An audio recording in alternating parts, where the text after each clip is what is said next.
When Russia invaded Ukraine nearly a year ago, millions were forced to flee the country, and since then, several thousand of them have come to the U.S.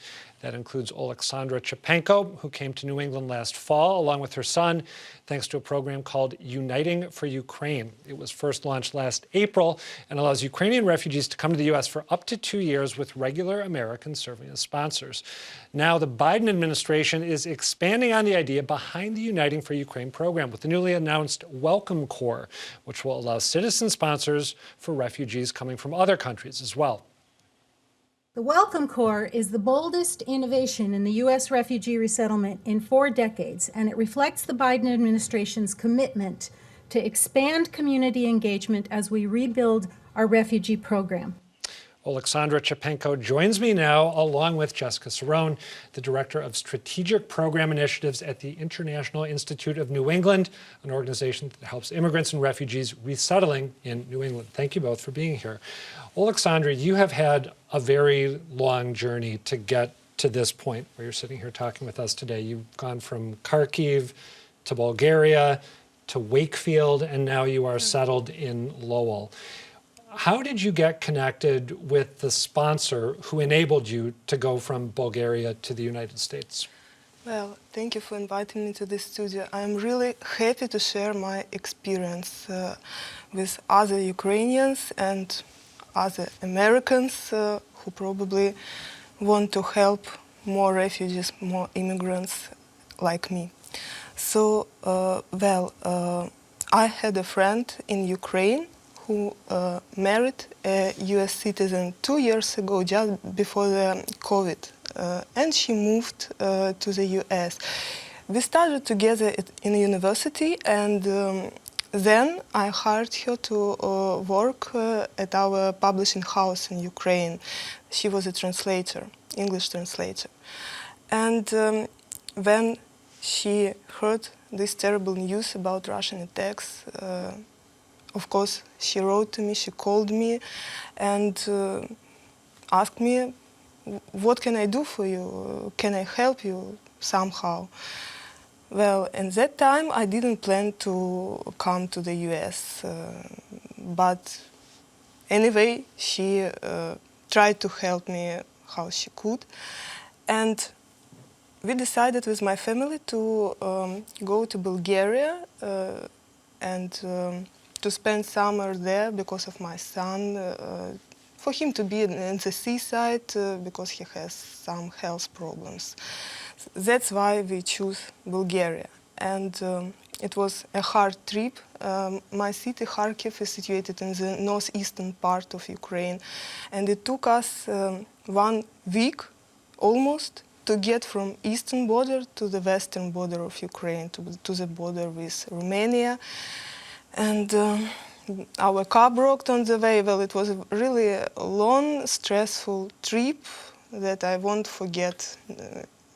I'm sorry to jump in, but I just want to ask you, so when we talked earlier today, if I'm correct, you said to me, you have a couple friends who are competitive chess players, and they were able to put you in touch with the man who ended up sponsoring you to come here, who's also a competitive chess player, but is really, he's a friend of friends, but not someone that you know directly or knew directly, correct? Yeah, that's right. So I've never met this generous person before, and he was even not so close with my friends, with Katerina Odnorozhenko and Denis Shmelyov. They were not so close, but one day Katerina won a championship, and he sponsored the prize for women championships.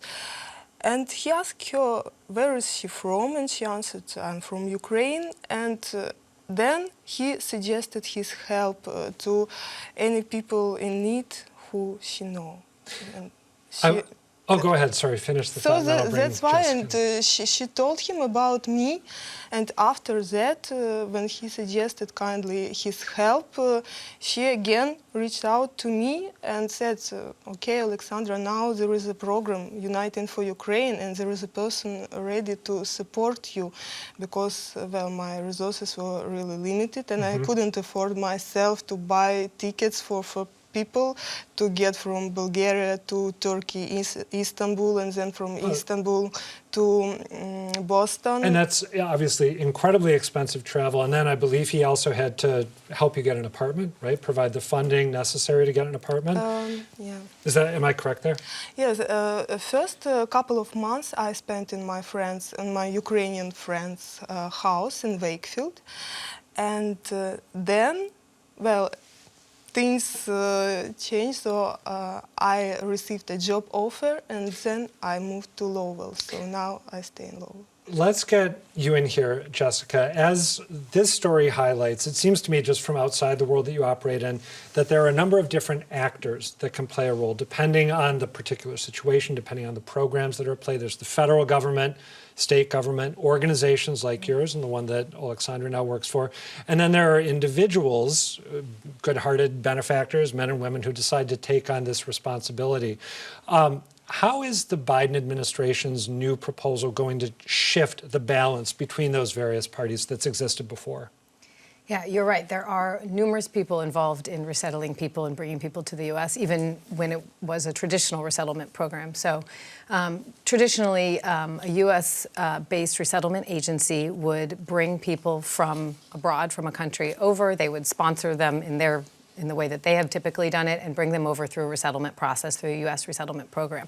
That's been happening since the resettlement program launched in the U.S., and it hasn't changed very much until recently. There had been some community sponsorship programs which are affiliated with resettlement agencies but were not operating separately. Mm-hmm. So in the last year or so, with the start of the evacuation of Afghans, during that crisis, there really launched a lot of community sponsorship programs that were kind of through a community-led sponsorship, which were operating sort of separately from the traditional resettlement agencies and kind of under umbrella nonprofit organizations.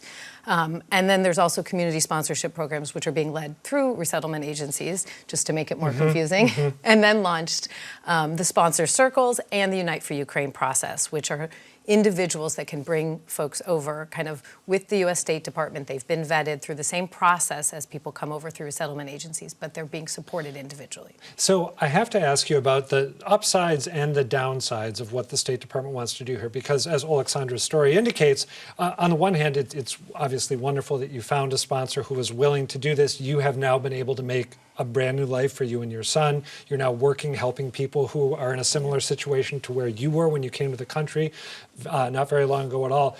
But on the other hand, it seems to me like there's an element of chance at play. As Oleksandr mentioned, not everyone may be fortunate enough to find a benefactor, a private party who's willing to bring them over. And, well, I was going to ramble on about other things that I thought might be minuses rather than pluses, but are there upsides and downsides to this approach? Sure. I mean, I think any kind of reshift focus to refugees entering the U.S. is a bonus, right? With having complementary pathways that support the current U.S. resettlement system is a wonderful way to bring new arrivals, refugees, to our country, which is much needed and only can benefit our country. So in that way, it's a plus, re-looking at the program that has sort of existed the same for a long time. But there's a reason there's resettlement providers, right? So INE has been operating for over a century. We have deep knowledge of the complicated process it takes to bring someone over, the applying for benefits, state and federal, as you mentioned, and it can be long. We're used to serving people for up to 5 years. So I hope as they launch this program, the sponsor groups themselves understand kind of the complications and what it takes to help somebody get on their feet. Before I go back to you, Oleksandr, one more question for you. Is this going to increase the number of people who end up coming to the United States ultimately?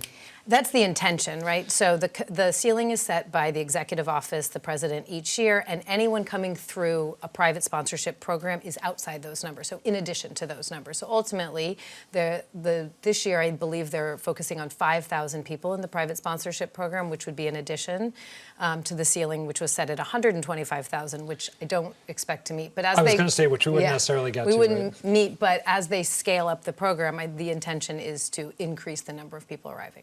Oleksandr, if you had not been put in touch with the individual who ended up sponsoring you, where do you think you would be today? Well, I think probably we would stay in Bulgaria. Well, I could find some remote jobs there.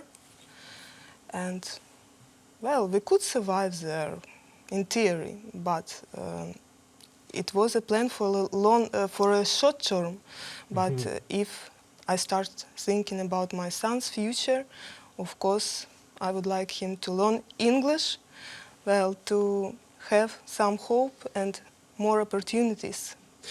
Your son is, am I right, is he 4 years old now? Yes, he's 4. Okay, and as I ask this next question, I think we have some photos available that you have shared with us of your son making his way around Boston along with you, right, getting used to the area that he now calls home. Do you have, as we show those images, do you have any advice for people who may watch this program or may have heard about what the U.S. government's going to be doing and maybe thinking to themselves, oh, I like the idea of being a sponsor, helping someone who's a refugee get to this country. Do you have any counsel you would give them on the amount of responsibility they will be taking on if they do that?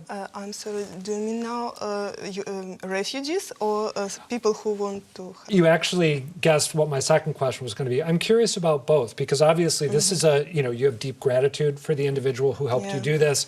I would think that some people, the individual who helped you clearly was ready to do what they needed to do and had the resources necessary to do it, but some people might not know how much is required resource-wise. So for both refugees and the people who might want to help them, any advice you would offer? Well, of course. First of all, I think that English language is, well, can open the door for you if you want to integrate to foreign society.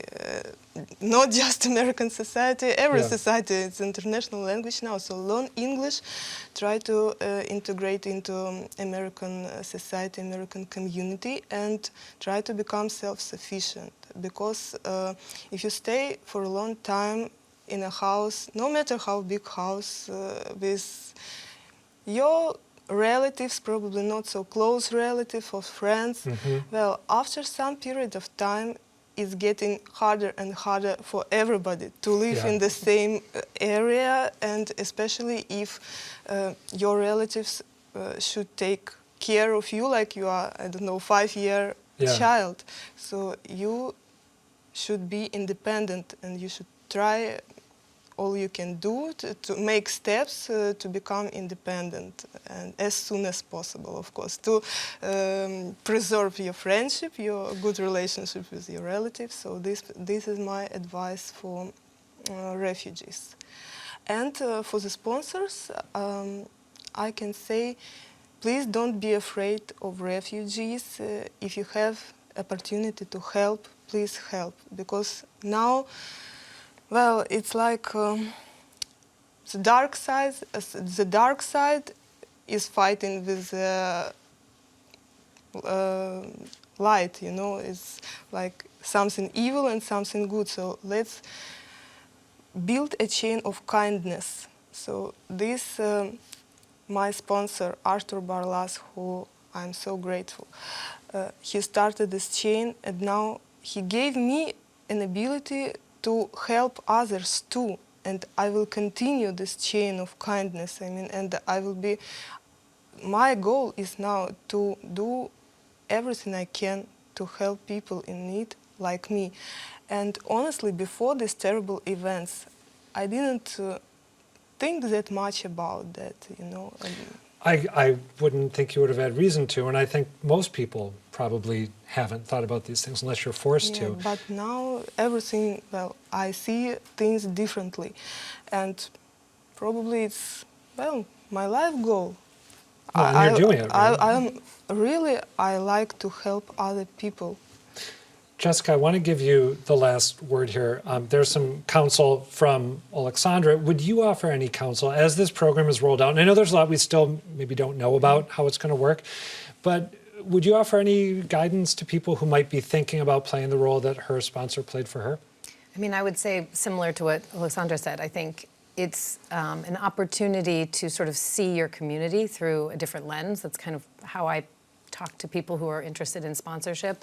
You know, you're seeing the way it might be like to be a newcomer in your community, and you really do get to look at it, the whole city, as a different place. And I would say, you know, ask for help, reach out to those resources, which INE hopes to be to these sponsors or to any sponsors. So reach out to get connected so you know if you're not sure how to connect the people you're working with and supporting. Don't guess, because it could be really important for these folks. So connect with those resources. And then, you know, for the Welcome Corps sponsors, I think we're looking forward to being a community resource to those folks and to provide technical assistance and to learn together as we kind of create more capacity for people to come to the U.S. All right, Jessica Cerrone and Oleksandr Chepenko, thank you both, and congratulations. Thank you. Thank you.